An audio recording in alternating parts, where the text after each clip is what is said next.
If you ask people of a certain age about Greenclaws, the reaction is often the same. First comes a puzzled look, then suddenly they remember.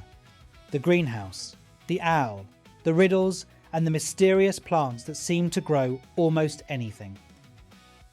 Broadcast on the BBC between 1989 and 1990, Greenclaws wasn't quite like anything else on children's television.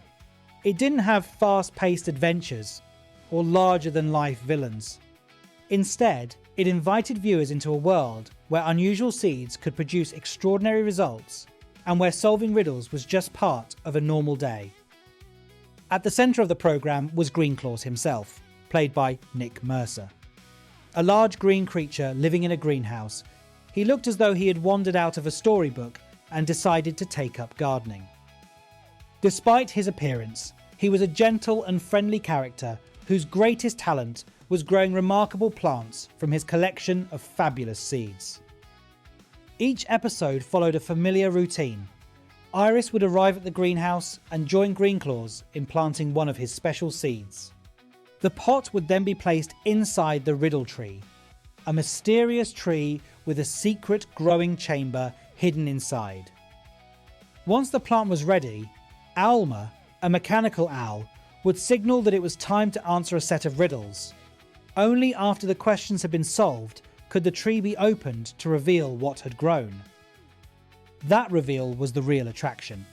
The plants never produced ordinary fruit or flowers.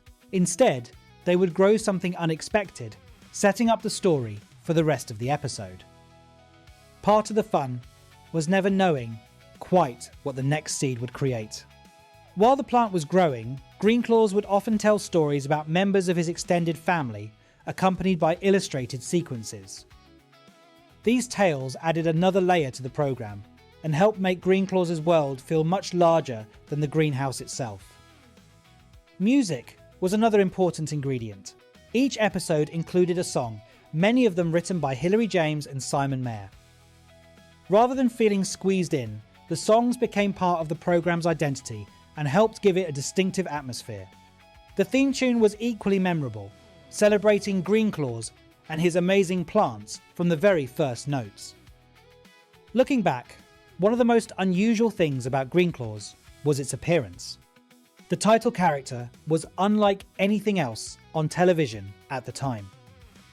According to reports, some younger children found him a little intimidating, despite his good nature, which has been suggested as a reason why only one series was produced. Even so, the programme continued to be repeated and found an audience well beyond its original run. In recent years, Greenclaws has become one of those programmes that people half remember until someone mentions it.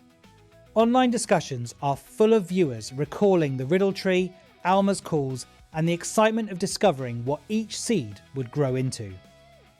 For many, it is exactly the sort of programme that seemed too strange to be real until they discovered that other people remembered it too. There was no grand quest in Greenclaws, no race against time, and no elaborate special effects. Just a greenhouse, a handful of seeds, and the promise that something unexpected was waiting inside the Riddle Tree. Somehow, that was more than enough.